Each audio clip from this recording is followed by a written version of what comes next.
It's time for Chill and Heal. From mental health and anxiety to nutrition and self-care, just chill and live a happy life. Chill and Heal with Chill Spa owner Chrissy Cantor on 99.9 and AM 1370 WFEA. Well, in Manchester this morning, Chrissy, it's raining and 65, and where you are, New Mexico, it's sunny and 65 degrees. So we're rocking the 65 this morning, and she is the Chill Executive Officer of our show, Chrissy Cantor. Good morning.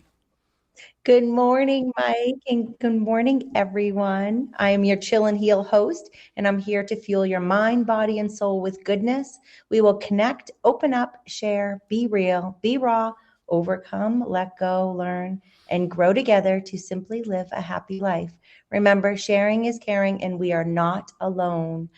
And today's show is about, oh my goodness, the truth heals, which, amen to that. The truth is so, so important.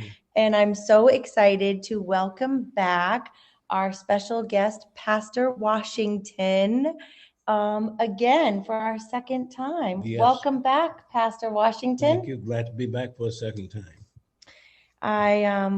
We dove in last time to your book series, Hijacked, how Dr. King's dream became a nightmare. And it's a four-book series. But I want to jump into my Auntie Jeannie that lives in Hudson, New Hampshire. She read your book, The Tools for Effective Prayer. She was so blown away by our last radio show and sharing forgiveness and everything that she decided to purchase her first book from you. And I just want to share her review of this book because I think we really need some effective tools for prayer. Yes, we do. And so I'm going to read the review that she shared with me, and then if you could tell me a little bit about it. Okay. All right. She said, "It's not written to make you feel unworthy. If your daily prayers feel like a chore, switch it up. I found praying in the morning was more relaxing, and I was more passionate since I wasn't rushing to count sheep. It could take years to fully study each topic thoroughly. Thankfully, it's outlined to do just that. I rushed through the book knowing I would go back to further review." And my aunt loved it, and I had a great conversation with her yesterday. Good. Very glad to hear that. Yeah, so can you tell me a little bit about it? Well, tools for effective prayer. I think that, with the busy lives that we live, we sometimes don't realize how important it is to take the time to pray and prayer, to get your day started that way. Yes. And so, and that was the reason why I wrote it, because as a pastor, I counsel a lot of people. And one of the first things I ask them, I says, well, have you prayed about it? And many times that question is, well, no, I haven't really prayed about it yet. And so I said, well, that's the very first thing you need to do is start praying about it. And so I wrote Tools for Effective Prayer because in the book, I make the statement that just like our lifestyles, our prayer lives are perfectly designed to get the results that we're getting. And so if we want a more effective life, a happier life, then we have to change something. And one of the first things that you change is your prayer life, how you pray. And so Tools for Effective Prayer, it has the subtitle of the mechanics, the dynamics, and the content of prayer. And so I go through, and the mechanics are very simple. It's those things that we can do on a routine basis, and that is to be persistent in prayer, to pray with as many other like-minded people. For example, a husband and wife, they can pray together. The family can pray together. So unity is the second element of the mechanics of prayer. And then the third element is fervency with expectancy, or praying with sincerity, expecting that God will answer your prayers. And then the last element of the mechanics is specificity. Be specific. Talk to the Lord and tell him exactly what it is that you want him to do. Don't be vague about that, okay? And then the mechanics, the dynamics of prayer is pretty simple. And I have an equation that I've stated in the book to help people understand about the dynamics or the relationship between prayer and other things in your life. And the dynamic is simply that purity plus prayer plus praise equals power. Ooh. And so I go through that. I give examples of that, of how King Jehoshaphat's he started a nationwide revival and reformation of the government. And then as soon as he did that, then he had a lot of the Amorites and the Moabites and the Meunites. All these people came against him, and then he prayed, and then he gave God praise in his prayer. And then as a result of that, God gave him the victory over his enemies. And then the last thing is the contents of prayer. Exactly what is it that we pray? You know, we enter prayer with thanksgiving, just thanking God for giving us a good day, and then we leave with praise or with thanksgiving. And then there's like 6 different elements or 6 different principles within the contents of prayer. And so I go through it and I delineate those. Excuse me. But also, what I do so that it's not burdensome, so people can get the guts of the tools for effective prayer. They're decision points where you can skip over certain parts of the text and then come back to that at a later date. This way, you're able to go through and get the meat of the message of tools for effective prayer, and then come back at a later date and dig deeper into particular aspects of it. And so, and it looks like that your aunt took advantage of that, because she was able to go through that in a reasonable period of time, and then to go back at a later date and to dig into those areas where she wanted to get more information about. Yes, and I love that. And I love what I like to do is I like to highlight in the books when I'm reading. Mm-hmm. And so for me, with everything that's going on in this world, I'm praying for healing of our nation and relationships. Yes. And forgiveness and kindness. Yes, and we all need to pray. Yes. We all need to pray. Can you say a prayer right now for all of us? For our nation, or for our nation? Yeah. And yeah. Yes. Yeah, Father, we know that you have told us in your word that the heart of the king is in your hands. And so we know that no one is beyond your control. And so we just pray right now for our president, for our senators, for our Congress people. We pray, Lord, that you would give them a desire to govern our nation according to your wisdom and not according to their own way of thinking, because we know that is very limited. And Lord, you've told us that, if your people that are called by your name will humble themselves and pray, that you will heal our nation. And so I call on all of those who fear you and love you, that we would be active participants in prayer so that our nation can indeed be healed. You are a God that meant what you said and said what you meant. And so we know that we can depend upon your words, that if we will pray, that you will heal us as a nation. This is our prayer. In Jesus' name we pray. Amen. Amen. Thank you. Wow. Today, we're going to talk about truth and healing and your books, Martin Luther King Jr.'s dream that's been hijacked. Yes. And how we can heal through the truth. Yes. Do you agree with that? I agree 100%. If we know the truth, the whole truth and nothing but the truth, yes, we can heal. Yes. We can deal and we can heal. Yes. And can you share a little bit about your book series? Because I've been highlighting so many parts of it, and it gives me the tool to connect with more people instead of divide. Yeah. Yeah. It's a 4-volume series. I started out with naively thinking that I could do all of it in 1 volume.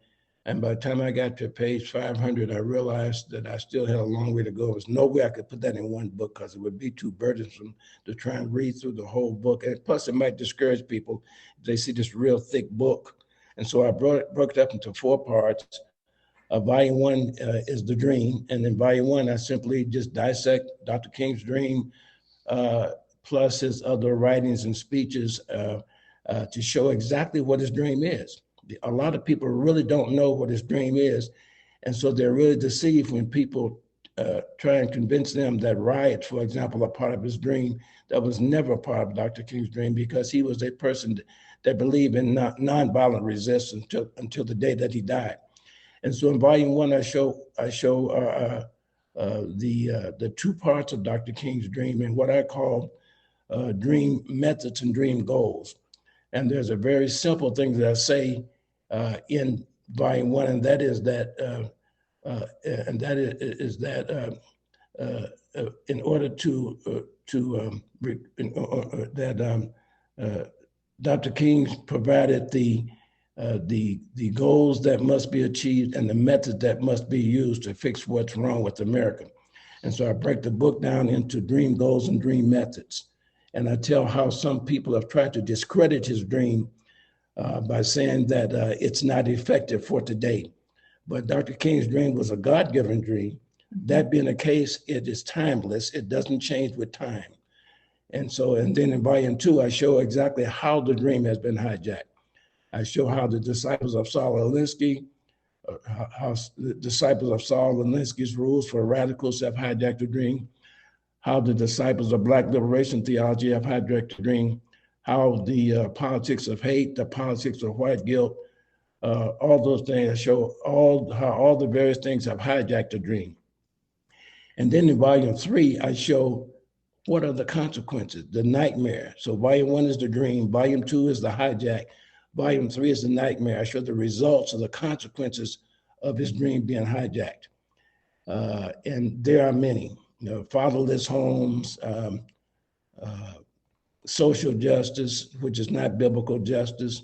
And we see that from all of the crime that's going on in our cities. We just saw recently a young 16-year-old boy ran down a lady and her baby, mowed her down, and he had already committed other offenses because the judicial system is not giving people appropriate punishment for their crimes. And plus, there's some states that are bail free where there's no bail. And so we've seen all these things of how the left has hijacked Dr. King's dream. And so I go through all those various things and show exactly what the consequences, which I call volume 3, the nightmare. And then in volume 4, the recovery, I show what America must do to recover from the nightmare that we're now experiencing in America that was produced by the hijack. And so I show what America in general must do. I show the role that the church must play in that. And I show the role that the Black community must play in helping America to recover from the nightmare that we're now experiencing. And that's basically, there's lots of, there's bar graphs, statistics, historical accounts. There's lots of information. And I specifically did that because typically people are busy or they think they're too busy to spend the time to do the research. Mm-hmm. And so that's why I want to have a set of books that they could refer to and find out exactly what the reasons are for the way things are today. Because a lot of people really don't have much of an idea of why we are experiencing or why we are going through what we are going through. They only know what they're told on TV, radio, and other media sources. So we need to turn off our TV. For sure. But not your radio. Turn off our TV. Not your radio. Don't turn that off. Except your radio. Because that means we have great people. That means Pastor won't be heard if we're turning off our radios. Hey, Chris. That's right. We're going to turn up the radio. Yes, and we're going to turn up birthday girl Caitlin, who is standing by. Can you take her call right now, Chrissy? Oh, my God. We would love to. Happy birthday, Caitlin. Happy birthday, Caitlin. Thanks, guys. It's a great day. Oh, it's a great day. Big hugs from New Mexico. Thank you. Thank you so much. And thanks for having me this morning. My birthday wish is just to share love and joy this year. And, hopefully that radiates out into the world because we need more of it. We do. And that's the most beautiful wish. And our chill wish is we are still, I guess we're celebrating my birthday with our special still. We're bringing it, keeping birthday it up girl. through June. The whole boutique. Happy birthday to everybody.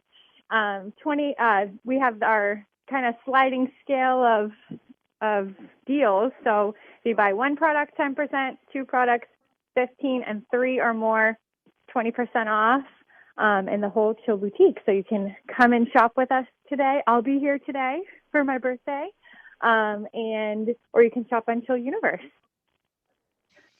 I love it. And I wish I could give you a big hug in person, Caitlin.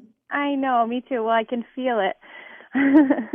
I got hugs from Sawyer and Dante and baby Charlie and my girls. So it's going to be a great day. It's going to be a great day. Big group hug to all of you guys. I love Thank you. you. Love you too. I'm going to keep listening to the show, and I can't wait to hear Isaiah about his shoe fashion show, and Chill Girl Shelly is going to be there, right? Yes, Chill Girl Shelly will be there, and she will be sharing our lip seal. And can you tell them a little bit about our lip seal, Kate? I know. Yeah, absolutely. Perfect. Yeah, it's one of our favorite products. It is a universal red, helping to empower everyone to speak up, use their voice, and it lasts all day. I love it, especially my daughter one of them does dance, and we use it for every dance recital, and I've gotten all the moms hooked on it. And I know in that dance and pageant and cheer world, everyone loves it because it lasts all day, and it just is a reminder as well to just use your voice to spread the good, spread the love, and Shelly will be sharing that at the fashion show. Yes, in Boston with Isaiah and Shiloh Moore. And he'll be on in about 10 minutes sharing about his amazing show. So thank you. You're welcome. Thanks for sharing my birthday morning with me, guys. Yes, I'm so glad you were able to call in. Love you, Kate. Happy birthday. Too. Happy birthday. Talk to you next week, Caitlin. Bye. See you next week. See Bye. ya. See you next week. Pastor Washington, in your book, I love this statement that you made. It doesn't take a rocket scientist to understand that disunity is a powerful agent for hijacking Dr. King's dream.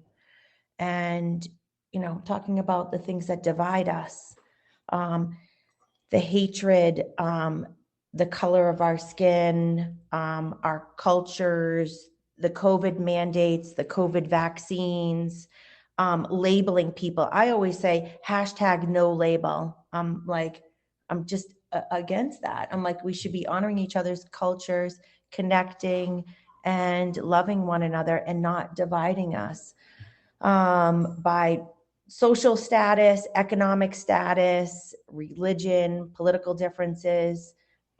All of that chaos has divided us. Yes, it has. And we need to unite, and we can still be different and have difference of opinions, but the hate is what is not okay. Yeah. And when it really breaks my heart when I really think about this, because as a pastor, I know that the power of hatred. I know the power of love and the power of hatred. And right now we are experiencing in our nation, there's a segment of our society, the leftists and progressives that are trying to bring America down, plain and simple. I mean, that's anyone with eyes can see that there's a conspiracy that's going on, and it's to destroy the American way of living as we know it today. And that is being done by dividing us according to race, according to culture, economics, people with education and without education, gender, sex, every way that you can think of. America is under attack, and it's demonic. It's demonic. When you look at this, and I think that's very easy. The word devil has in the Greek means diabolos. And when you look up this word diabolos, it means to divide. So it's a demonic attack that America is experiencing. And a lot of people, including many in the church, are not really aware of what's going on. When you look at critical race theory, telling people that you have to judge people by the color of their skin and because they are inherently racist, this is a demonic principle. And there's no other way that you can say it. It's an evil demonic principle. And particularly when you consider that there are many who are responsible for teaching and training our children in the public school systems.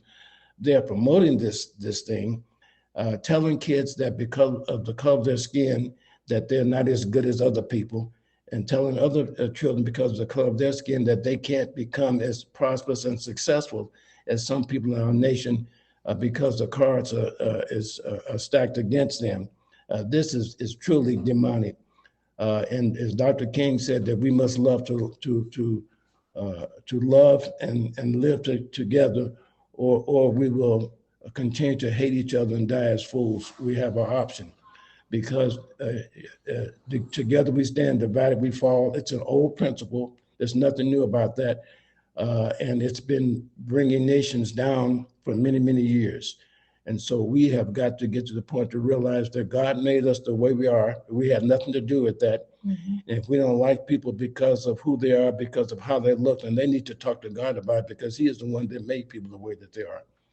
And so America, when you look at this critical race theory, for example, that promotes hatred, they don't believe that, they think that Dr. King's principle of being of a colorblind society and a melting pot, they don't think that has anything to do with solving the problems that America has. They want to deconstruct America, to break it up into small parts, and then to reconstruct it along according to the reality of race and sex and gender and every other way, which is never going to work, because that's not part of God's plan. And so it's a very hurtful thing. It's hurtful for me when I see what's going on, because I've always supported the principle that America is a great nation. We are a great nation because we do have such diversity. We have people with all kinds of skills and talents, whereas a lot of other nations don't have that diversity, and that's why we are number one. And everybody knows that, except for the American people. We seem to be the most naive people that I've ever seen. Would use the S word, but I don't want to use that. But because we have what everybody on the globe wants, and we seems like we can't destroy it fast enough. And I just don't understand. It just it's heartbreaking. Because we're right back to the same with the same thing, because they have been told a lie.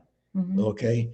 And say you shall know the truth, and the truth shall set you free. Mm-hmm. We have been told all kind of lies, every kind of lie that you can think of, and that's all part of. I talk about in Volume 2, Saul Alinsky's Rules for Radicals, and his key principle is that if you want, in order to take over a nation, you have to create a bridge in order to take people from where they are to where you want them to be. And the way you create that bridge is that you make them dissatisfied with their present conditions. And once they become dissatisfied with their present conditions, then they're easily moved from where they are to where you want them to be, even if where you are if where they want you to be is worse than where you are. Once you make them dissatisfied with it, you can easily change them and move them in a different direction. That's what's happening right now. There's a push to make people dissatisfied with the American way of living. So now that you can very more easily convince them to accept something different, which is Marxism. And which is what has been happening with the divide with COVID and lack of connections and isolation and COVID vaccines, the mandates, all of that has divided us. And it's all to give our government more control over our lives, so they can tell us what to do and get us used to it, to get us to accept it. And it's, like I said, it's a very demonic thing, because division is never going to make people strong. It's Yeah. never going to work to make us strong as a nation. It's going to bring us down, and it's going to do it very quickly. Mm-hmm. And we all know that we haven't been told the truth. No, and on purpose. Yeah. I mean, this is not something that was done by mistake. This is a very well calculated plan, and the results are very well known. You know, Nikita Khrushchev said that he does not have to attack America because that we would destroy ourselves from within, you know, and we can see that happening. Mm-hmm. And the way you do that is that you get people at each other's throat, you know, poor people and white people, poor people and rich people against each other, black people and white people against each other. I mean, just on and on and on and on. And that will destroy us from within. All right, pardon me for jumping in here, Chrissy. We have Isaiah on the line.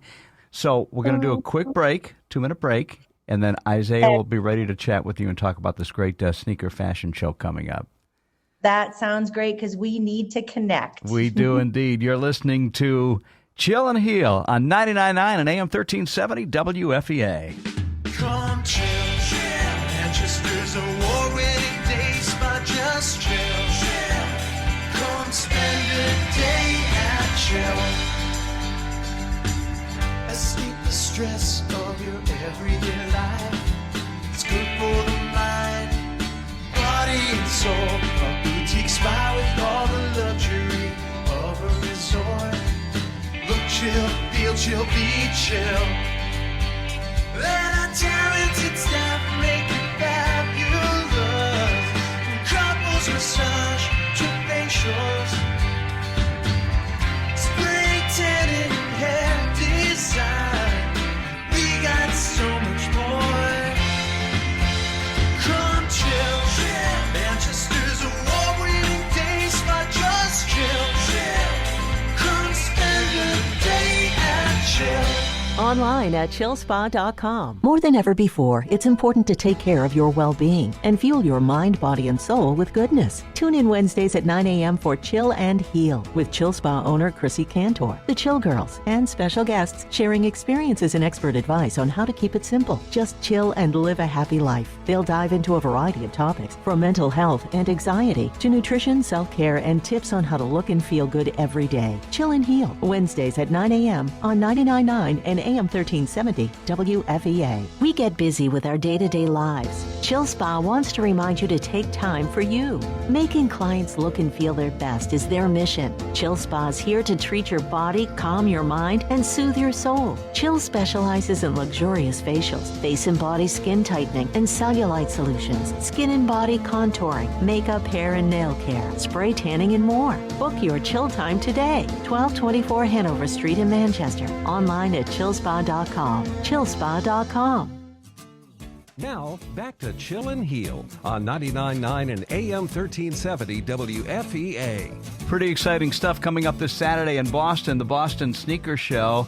More Than Sneakers presents Moore. I love it's a play on their name. And your good friend Isaiah Moore standing by to say good morning to you, Chrissy Cantor. Good morning, Isaiah, and welcome to the Chill and Heal show. And I'm so excited to connect again because it's been a long 2 years since the Seeds of Hope with your brother as well. Welcome. Yes. Good morning. Well, hi. Great to have. Thank you so much for having me here. Hello, Mike and Chrissy. I'm super excited to talk to you guys about my event this Saturday. Well, we're so excited and we can't wait to hear. So tell everyone why they need to come to your amazing event. Absolutely. Yeah, so we are hosting an event, the Boston Sneaker Show, this Saturday, June 11th from 12 to 5 at the Reggie Lewis Center in Boston. This event is going to be a lot more than sneakers. Basically, it's going to be a traditional trade show of about 100 vendors of sneakerheads buying, selling, and trading throughout the day. There's going to be thousands of people there doing that process, and there's going to be a whole lot of other items going on. We have live performers from Manchester, New Hampshire that are going to be on stage. My twin brother, Shiloh, who owns his own clothing line, is going to be displaying a fashion show for his next line at the event. His brand is called More Creators. We have a ton of fun games lined up: cornhole, ladder ball, cup pong, mini golf. You're going to have a chance to win some sneakers for just putting at the event. We're going to be doing some musical chairs games. It's going to be so much fun, a lot planned for the day. So if you are free, make sure you can make it down to Boston for the day, 12 to 5 at the Reggie Lewis Center. Oh my gosh, that is going to be a blast. Oh my gosh, I wish I could be there in person, but I know at least our friend, and was Shelly your teacher too, or your brother's teacher? Shelly was my brother's teacher, but we obviously made a great connection with her last name being Moore. So we've known Shelly for a long time. She's been a huge supporter of us since we were so young, and I'm super excited that she's going to be there to support me and Charlotte with this event. This is my first sneaker event. I've been attending sneaker shows for a long time. I got into sneakers at like the age of 15, 16.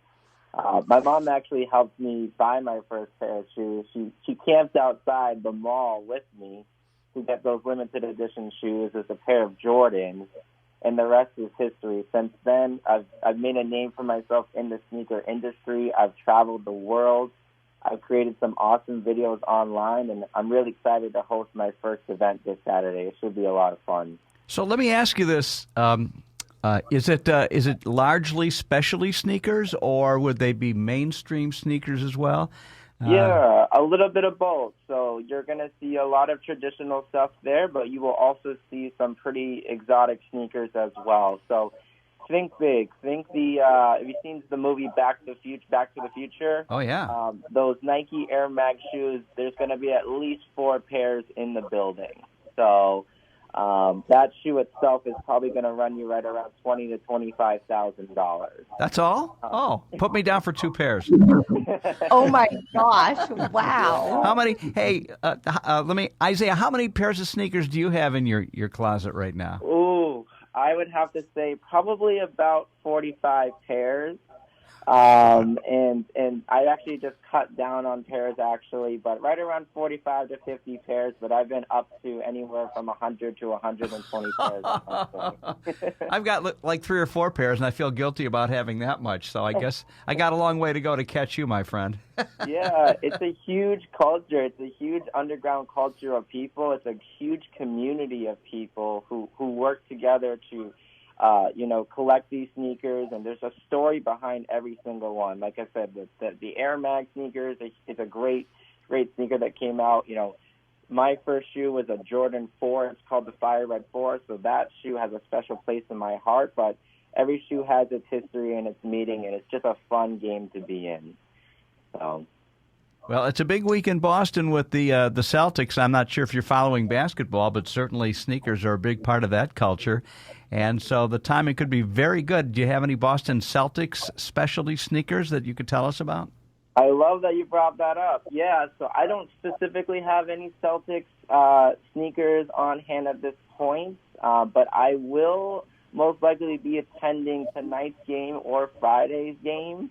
So if you are planning on being at the finals, you may see me there. I will be promoting my event, and I'm hoping to see maybe a Celtic or two if they have some free time come up to the event. So. All right, well, back to you, Chrissy. Oh, well, thank you so much, Isaiah, and have an amazing event. I'm so grateful we got to connect. And love to your family. They are so amazing. And all of your, everything that you do is so beautiful. You and your brother. And, your souls are beautiful. And thank you for all that you do and connecting, because we need to connect together. So go out and support the More Sneaker Show. And how can we find you? On social media? Yeah, on social media. So on Instagram, the username is More Than Sneakers. The More is Moore, just like my last name. If you want to buy your tickets to the event, you can go to morethansneakers.com. Tickets are on sale now. They also will be available at the door.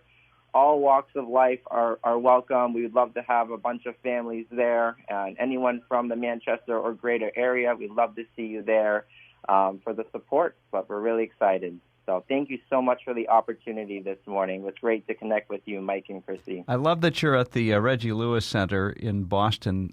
Back in the 80s, during Reggie's freshman year with the Celtics, I had a chance to do a radio broadcast with him, and he was just had such a good heart and a good soul, and it was just absolutely devastating the way that he passed at such a young age. So I'm glad that they memorialized him in that sense with the Reggie Lewis Center, and you'll be there. And by the way, my name is almost the same as yours. It's Morin. So, you know what?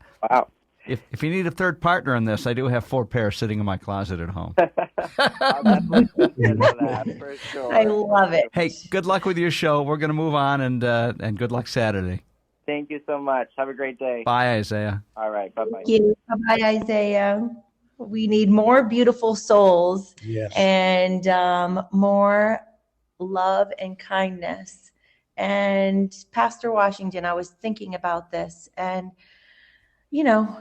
it's about time to open up our eyes, see what's in front of us, and stop the insanity of the divide. And how do we do that? How do we just stop? Well, I think if you are serious about helping America to overcome the things that have divided us, you've got to have the attitude that I'm going to be a peacemaker. And in order to be a peacemaker, you've got to forgive everybody of everything while you are in the process of trying to make things better. And that is so important, because it is a biblical principle that unforgiveness separates, or I should say, puts a wall or builds a wall between people and the presence of God in their lives. Now, I know it's a heavy spiritual truth, but when you don't forgive, then you can't experience the presence of God in your life. And so what happens now is that the very thing that we need to help us to heal from our wounds, we're isolated from. And so that's the very first thing we say, yes, I'm going to be a peacemaker. I'm going to forgive while I am in the process of trying to make things better. And one of the ways that we have to do that is that we have to assume that we're not the only people that know everything. Some people think there's no one can tell them anything, that they have all the answers for everything. But I have to assume that the person that you're listening to might just know something that you don't. And then what's really powerful about that is that when you're willing to listen, now you can find out the best way that you can possibly convince them or to bring them over to your side of the issue, if you're willing to listen. But when you shut down and you're not willing to even consider the fact that they may know something that you don't, or that they may have some know something about a different aspect of the issue that you don't, then you shut off communication. You don't have the information that you need to bring them over to your side. But when I'm willing to listen, now I can say, okay, this is how I can help to bring them over to my side of the argument. And then if they're talking insanity or things that are not based in facts, I have a chance to share with them. But I must be willing to listen and consider, well, they just might have something, know something that I don't. And so that's all part of being a peacemaker. And getting to the point where you're willing to forgive everybody of everything. The forgiveness is the essence of who God is. When he hung on the cross, he said, Father, forgive them, for they know not what they do. And so if we're ever going to solve the issues that we have in America, we've got to get to the point, say, I'm going to be a peacemaker. I'm going to forgive everybody of everything. And I'm going to consider that someone else may know something that I don't, that I need to know about a particular issue, so that I can make the appropriate decision for that. And in the process of listening, I can then gather information where I can present a real good argument that may bring them over to my side. instead of shutting them down by refusing to listen. That is indeed a tactic of the enemy. Wow. If we don't listen to each other, how can we ever communicate? Communication is a two-way process. I can't say that I'm communicating with you when I'm not even willing to consider that you may have, that you may know something about things that I don't. When I come in with the arrogant attitude that everybody else does not believe what I believe is the devil, and then the people who do believe what I believe are angels. And that's where we're in America right now. We've separated people into two categories, devils and angels, and we don't mind telling people that. And so we're stuck. We are stuck. We're like in a box, and we need to break out of the box. Nobody wants to listen to anybody anymore. There was a time where discourse was the way that we solve problems in America. But now, we got safe spaces. So you go and hide in your safe space, and I hide in my safe space, and never shall the two groups meet so we can hash out and talk about our issues. Yeah. And this is what has been happening. Yes. So there's keyboard warriors, and on both sides. Yes. And just throwing hate and divide, and it's hurtful. And if you don't believe what I believe, I'll counsel you. I'll ruin your career. I'll do whatever I can to destroy you, simply because you have a different attitude or a different viewpoint on an issue. And that's where we are. It's either my way or the highway. And that's the wrong way to It really is. be living. And that's why we can't get anything done in Congress and the Senate, in any part of our society right now, because we've taken those polarized views and unwilling to accept the fact that it's worthwhile talking about, okay, so that we can become a United States of America. And so some of us need to zip it, or maybe all of us need to zip our lips, and listen more and think about how we're going to share our information so that others can listen. Yes. And understand. And it takes humility. It takes humility.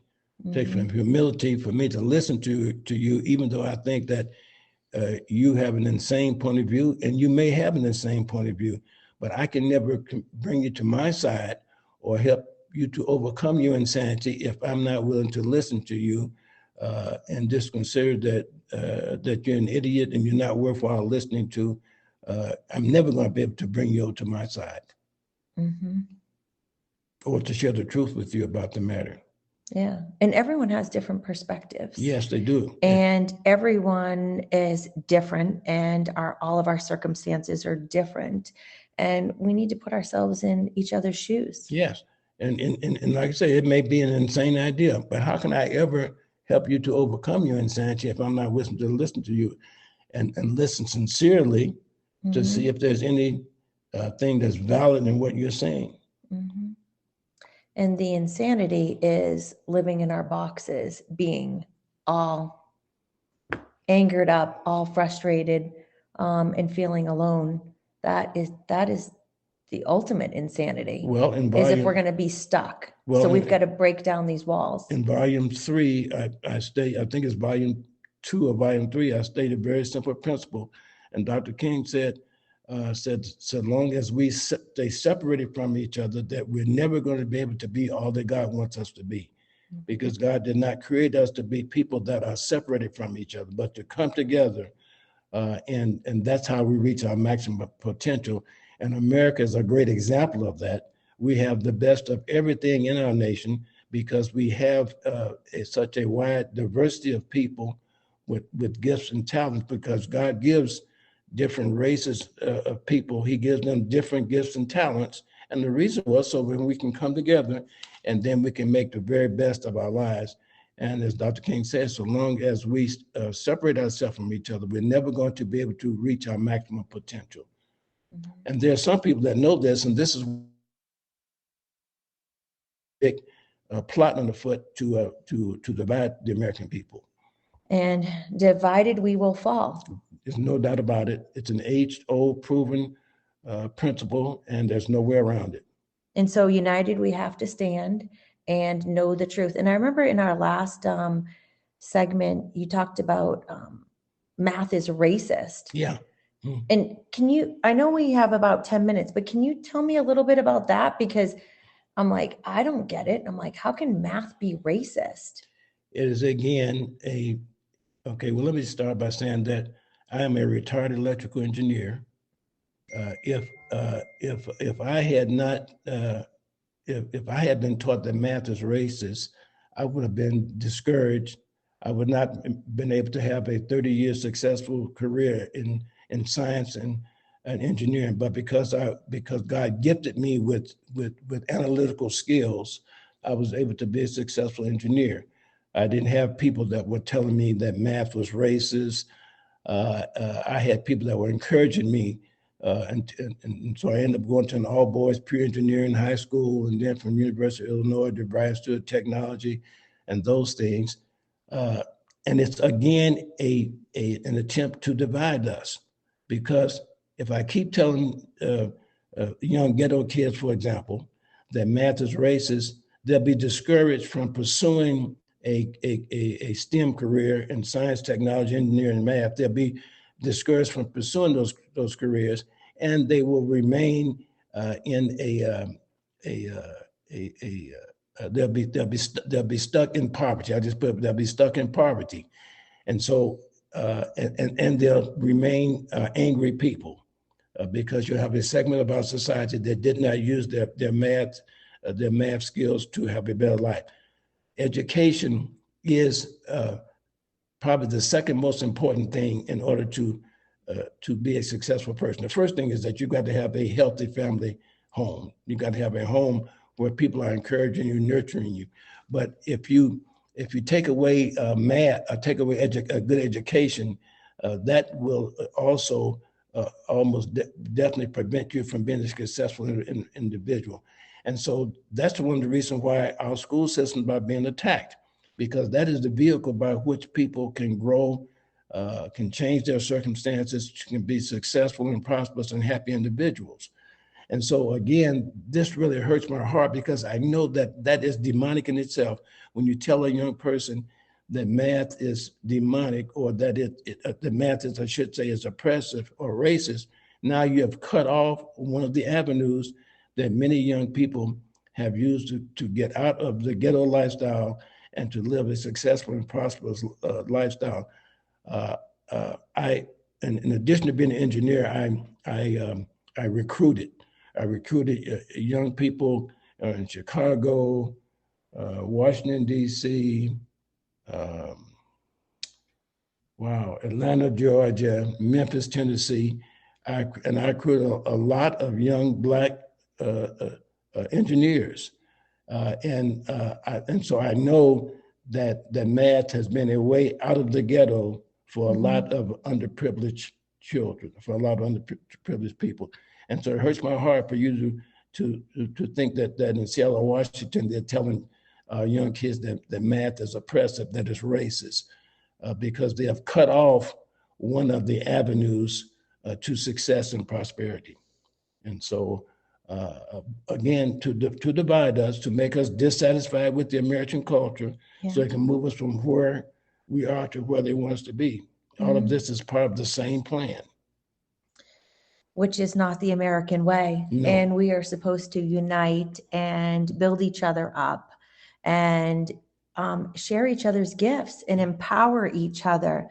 And it doesn't matter the color of our skin, our religion, our cultures, our sexual orientation. It doesn't matter. It's about sharing your gifts, building people up, and coming together and not uniting. Discouraging us and telling us, in addition to this idea of math being oppression, being oppressive, in addition to the effects that it has on young impoverished people, it has a very chilling effect on our ability as a nation to remain number one.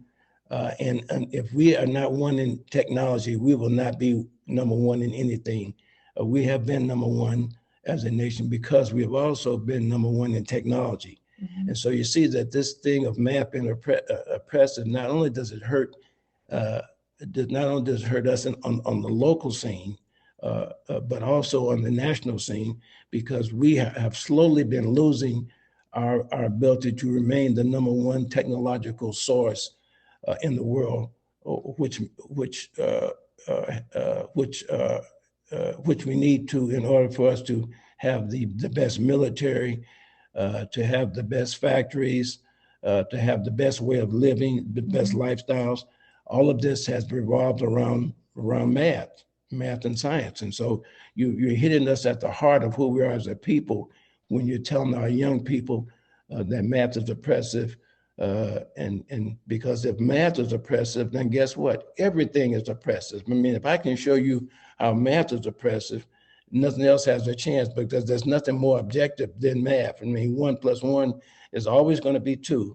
And if I can show you why that is oppressive, why that is not good for our young people, for our nation, then I can make a case for any subject matter to show how it's oppressive. Well, thank you, Pastor Washington, for sharing so much. And from being from Chicago. Yes. And you were born in what year? 1942. 1942. We've been around a long time. Oh my God. And you are so young and so wise. And, you know, I enjoyed spending time at your church too. So we enjoyed it. I'm glad that you came. Very glad that you came. Thank you. Thank you. And we might want to ask where these books can be found, or how. Yes. Let's, Reverend Washington, help us out there. Yeah. The Life Rich Publishing Company, Amazon, Barnes and Noble, Walmart, online. And if you go to my website, clarencewashingtonauthor.com, and if you would like, for example, a CD, a audio book on CD, or a MP3 download, Amazon, Find a Way Voices, all those places. But if you go to clarencewashingtonauthor.com, all of my books are on my website, and plus I give a description of each book and also where you can find them. Can you sign copies if they come directly to your website, Reverend? I'm not set up to do that, but if someone sends me an email on my website, I'll be gladly sign the book and make sure they get it. And because I do on my website, there is a place for communication. If you have a question you would like answered, you just fill in the box, and it gets sent as an email to me, and I would gladly make sure that the person that wants a signed copy get one. Wonderful. And thank you, Mike, for that reminder. Hey, I'm an author. I know you got to get out there and plug it too, right, Reverend? You can't just sit on those copies that are sitting in your basement. You got to get out and move them so people get the message. Yes, yes.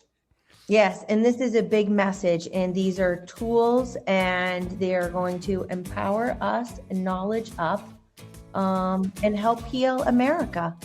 And is there anything else you want to share? Well, actually, we're out of time, so we'll have to save those pearls of wisdom for your next visit, Reverend. But time for you to wrap it up, Chrissy.